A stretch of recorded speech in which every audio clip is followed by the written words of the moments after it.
Hi, ladies and gentlemen. This is Connor on Connor's Retribution Analysis. And this is game 4 of my Masters League. I am currently 2-1 in the league with my loss to Zal2.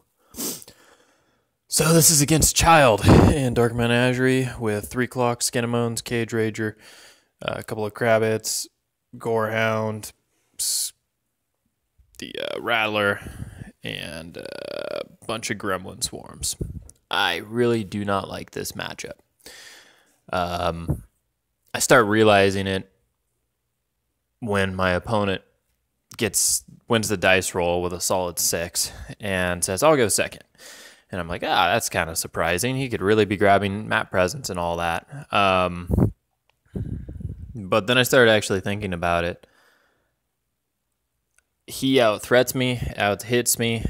His beast can kill 1 to 2 each of my lights and heavies very easily. He has multiple tools for Imperitus with all the gremlins doing sabotage as a star action that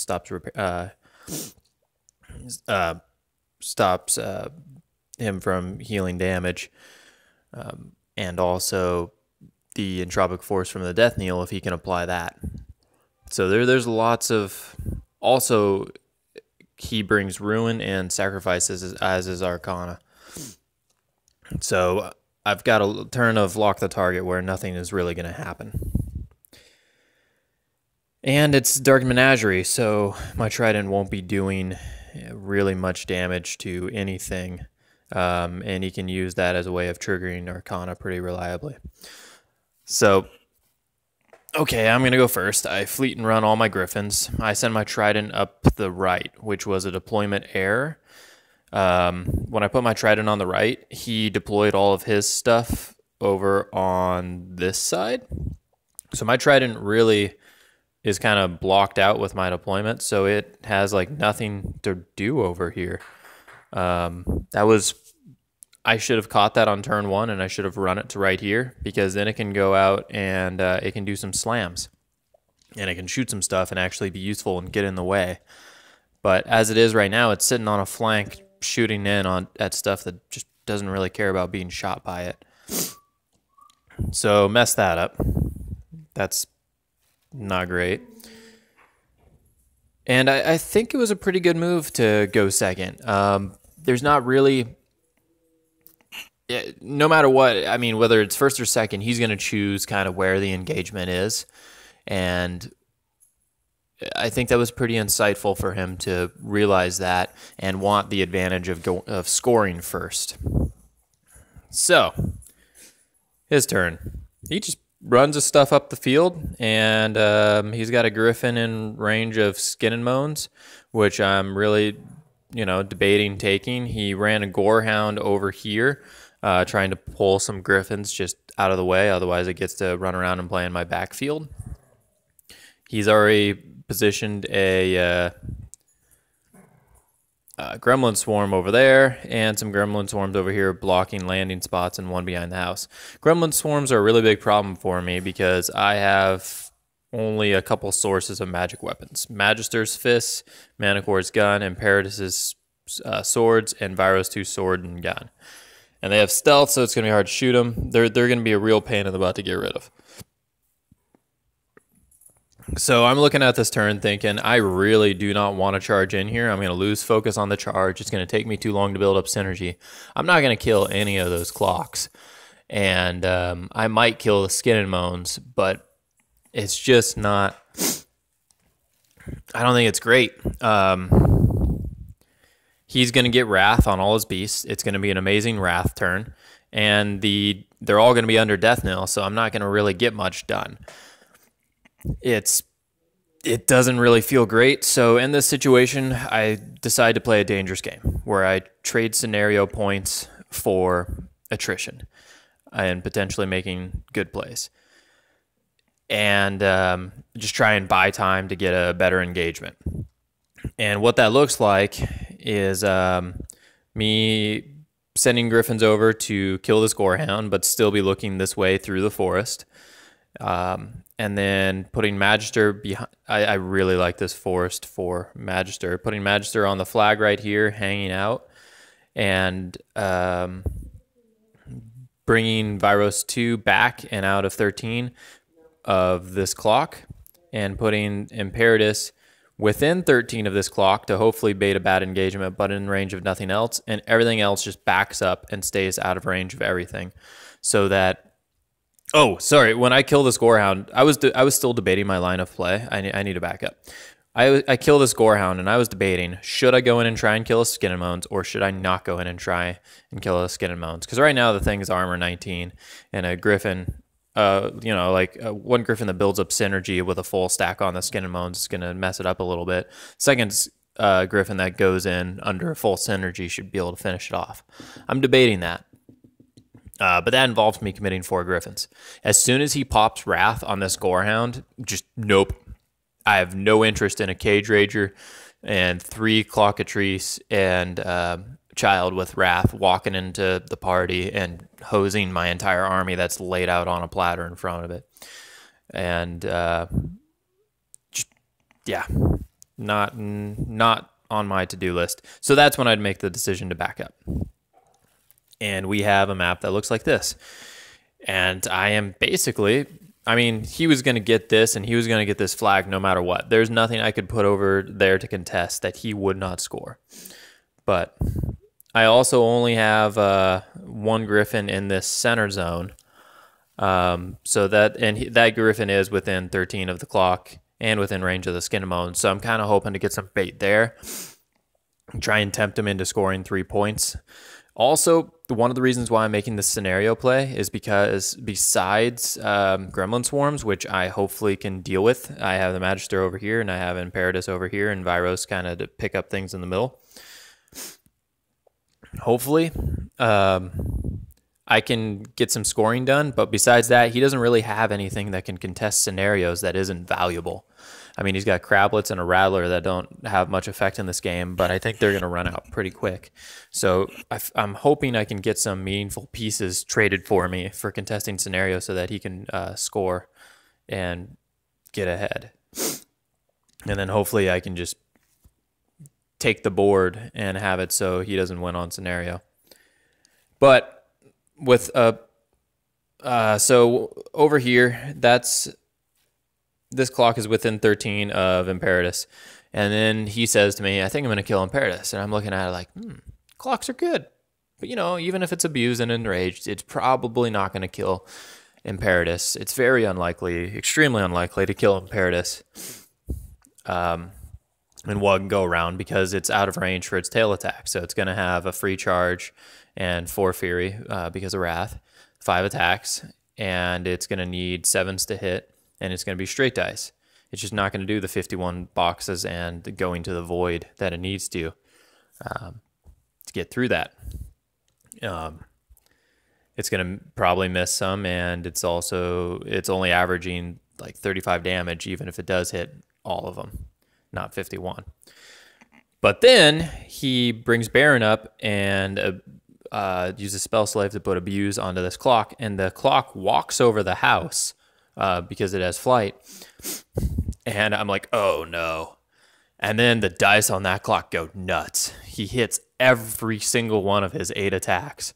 And he rolls above 7 on every single roll, if I remember right. Mainly, I just remember seeing 12, 9, and 11 for damage rolls.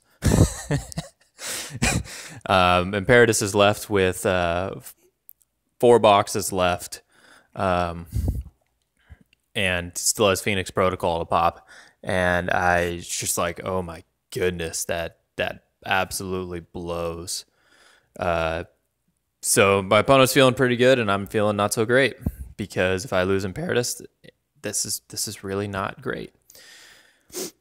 Next clock comes charging in here, and he boosted the tail attack. It hits. It does a floppy damage roll. And then he has 3 attacks after that. Oh, he did pay for a time stutter on this clock, thinking he had it in the bag. And back to this clock right here and killing Imperitus. He then, for all of his next... Oh, that charge attack triggered Phoenix Protocol. And after that, every single attack missed. No, he hit one, but he flopped the damage roll and rolled like 4 or 5 or something like that. So Imperitus did not die, has full health, and I feel great. Gremlin Swarm comes over here to contest. Gremlin Swarm comes over here, but in order to stand right between Imperitus and that Griffin and be most annoying, it is not contesting this zone. There is some debate in my mind. If he had taken this Gremlin Swarm and ran it over into here, I would never score that square, and it was a miscalculation on my part, and I feel like that probably would have won him the game. Never being able to score that square, because even if I kill the 2 clocks that are in front of me, he force hammered this Griffin out, so he scored that, and this. He got 3 points, and at best, I'm only going to score this if he puts this Gremlin Swarm over here into that zone. And that's not enough, because next turn, there's nothing really I can commit to this zone that he can't clear out. It seems really bad for me. So, we now have a board state that looks like this. So here is my rough plan. Trident is going to come over here and slam the 2 clocks into each other. And then Griffins are going to kill the clocks. And Imperitus is going to go kill that Skin and Moans. And I'm going to jam into his face with models and pop feet. And try and keep Manticore as a closing item to kill this Cage Rager. Because I don't think Griffins are going to kill the Cage Rager later on in the game. But I have the turn I wanted. This Death Knell is not getting corpses because I don't have any infantry. So and he doesn't really have any infantry that are dying. So all these clocks are out of the Death Knell range, and that is exactly what I wanted. They're out of the Death Knell range, and that's pretty sweet. Magister comes over here, and he's going to bop that Gremlin Swarm so I can score. And, oh, yeah, he forgot to contest this zone, so he scored 3 and I scored 1, and I got super lucky. I think that was the difference maker that I needed to not lose on scenario here. But let's talk about this turn, because this was a very exciting and interesting turn. At one point, I want Imperitus to come over and kill that Vyros 2 to come over and kill that Gremlin Swarm. So I need some things to happen. Trident comes up here, boost to hit, slams the clock into the clock. Everything's fantastic. Rolls up its shots, and besides the 2 boosted damage rolls, I never do any damage with it.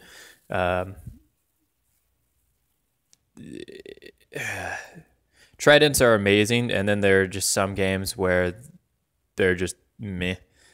And I'm only really saying this because I think they're overrated. I think they're really great pieces. They're flexible. They have great threat extension. They're somewhat survivable. And they have a slam thing that really, really was very helpful for me. However, they are a gun platform. And if POW 13s don't kill your army, they're just kind of dinking around doing a slam every turn until they die for 16 points. And everyone's going to disagree with me on it, but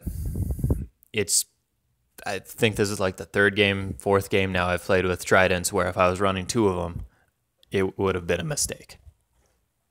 So, Trident comes up, slams the clocks into the clocks, does a little bit of chip damage, but not really much. Repos, so it is exactly 4 away from that, because the only thing that can come and get it is Child, and this will be a feat turn.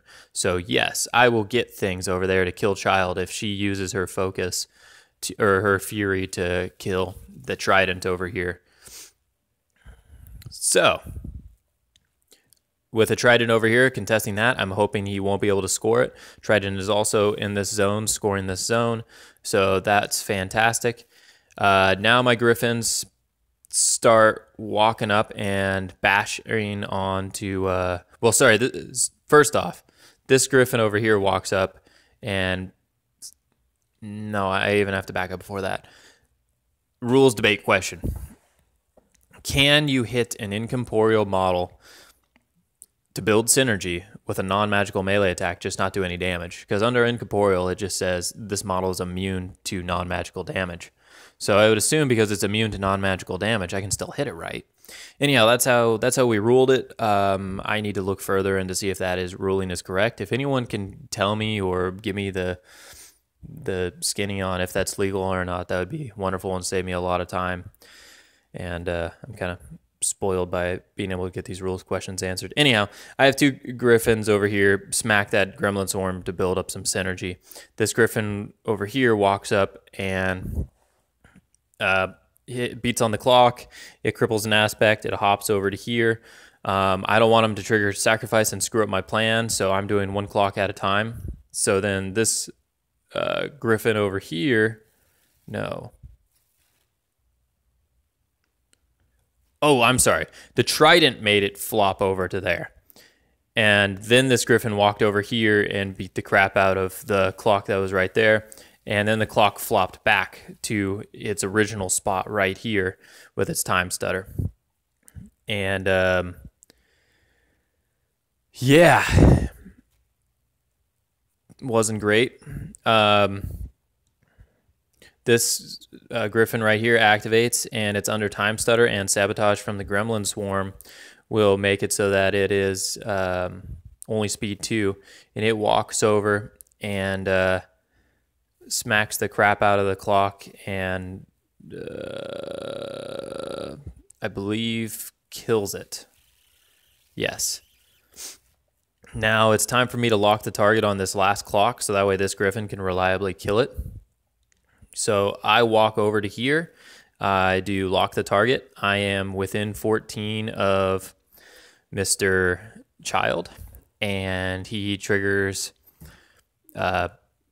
Ruin. And I'm like, that's fine. I've got 5 focus and lock the target to cost 2. So I have a second lock the target, and I can boost damage, and then I'll just be camping nothing under feet.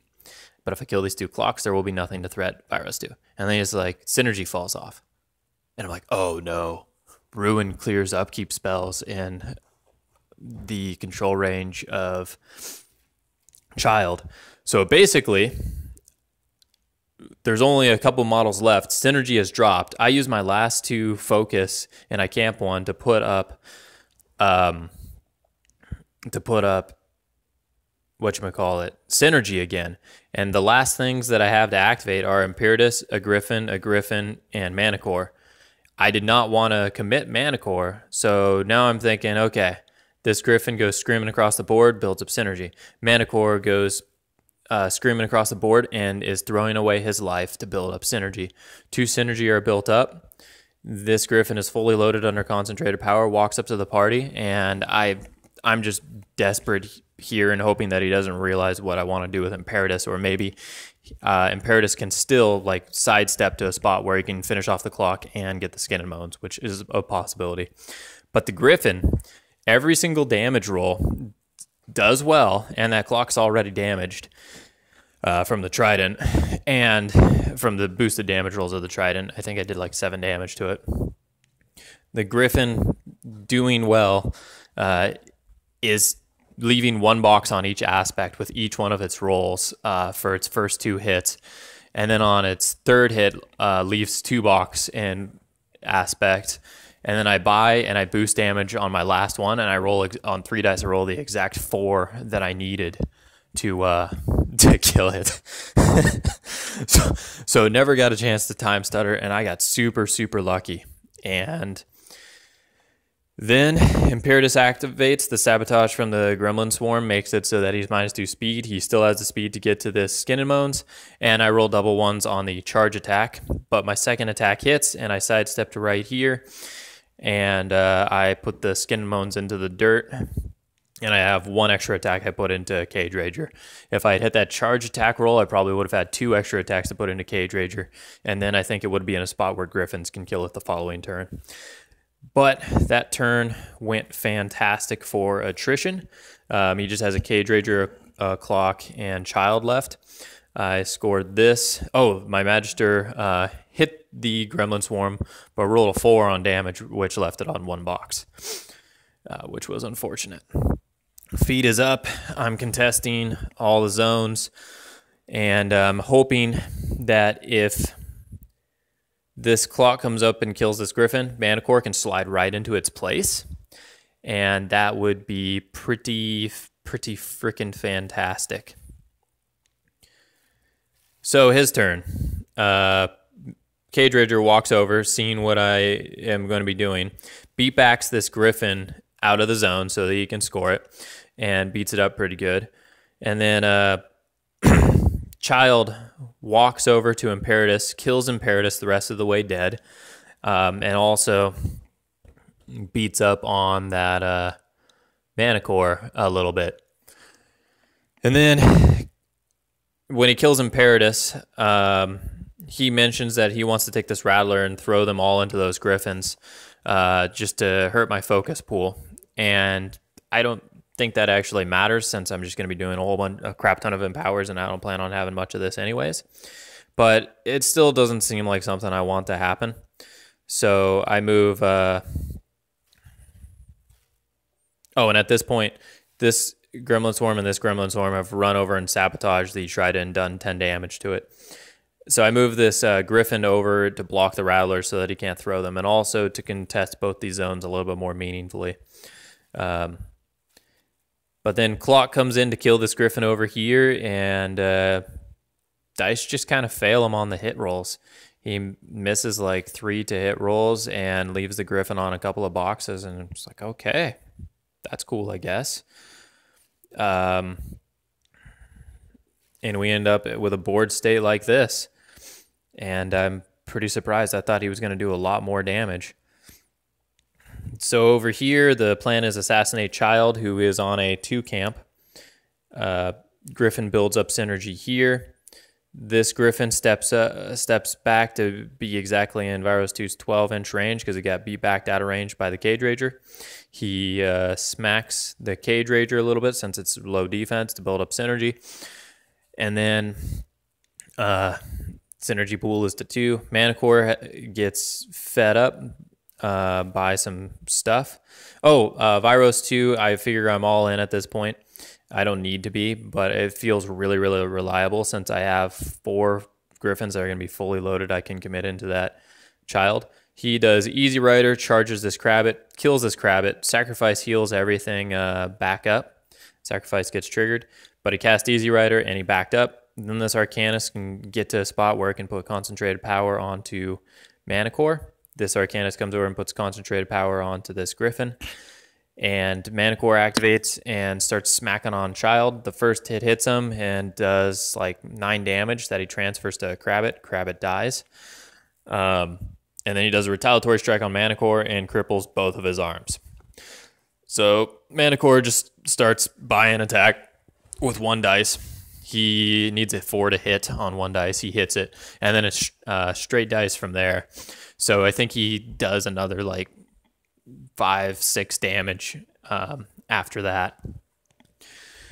Then, kind of hard to show, but this Griffin walks up into the cavity that is created and beats up on Child a whole bunch. Dice damage rolls are a little bit floppy, but that's fine. And that uses all of the rest of Child's transfers. And then I've still got this Griffin, and this Griffin to commit. This Griffin slides in right over here by the Cage Rager with 2-inch reach to Child on the charge. Charge attack brings Child to within 4 boxes, and the Griffin takes it the rest of the way. So glad I finished on the execution there. I still really, really do not like this matchup. I think I got very lucky, and the only reason I won was that with his Wrath turn, all he did was to put 2 clocks into Imperitus, and they didn't kill Imperitus. If he had gotten his Wrath turn where he went into my whole army and also had his whole army the following turn under Death Kneel, that would have been absolutely brutal. As it stood, I got the alpha I wanted. I got to kill 2 clocks that aren't under Death Kneel, and Wrath effectively did nothing because Imperitus lived, and he didn't get to use it in the rest of my army. And yeah, he didn't win on scenario, although I think if instead of going into Imperitus, I think if he put a Gremlin Swarm all the way over here so that Imperitus has to go get the Gremlin Swarm, and then the following turn he could commit over here away from Imperitus, that would absolutely blow for me. if he had just sat on his scenario longer and waited for me to come to him and not popped Wrath until, you know, he knew he was going to get the engagement, but he probably did not expect me to back up. I feel like that's a strategy that I use more often than not, but I don't think it's a typical thing that people do. I think he expected me to put all my Griffins into his clocks and skin and moans that he had out there, which I do not see going well for myself. I definitely don't kill the clocks. And maybe I kill the skin and moans, but yeah. That skin and moans also on Wrath turn or just in general probably absolutely wrecks a lot of, because if he holds it back and waits for it to get corpses from the death kneel, that'd be so devastating. Those things absolutely murderize Griffins in my heavies. They're just paper to him. But yeah, I think I got pretty lucky that Imperitus lived, although there was some dice spiking early on. Dice fell flat later. I don't know if it averaged out. I'm pretty sure, though, on average, Imperitus should have died. But thank you for the game. Hopefully you guys guys and gals enjoyed watching this. And have a nice day, morning, evening.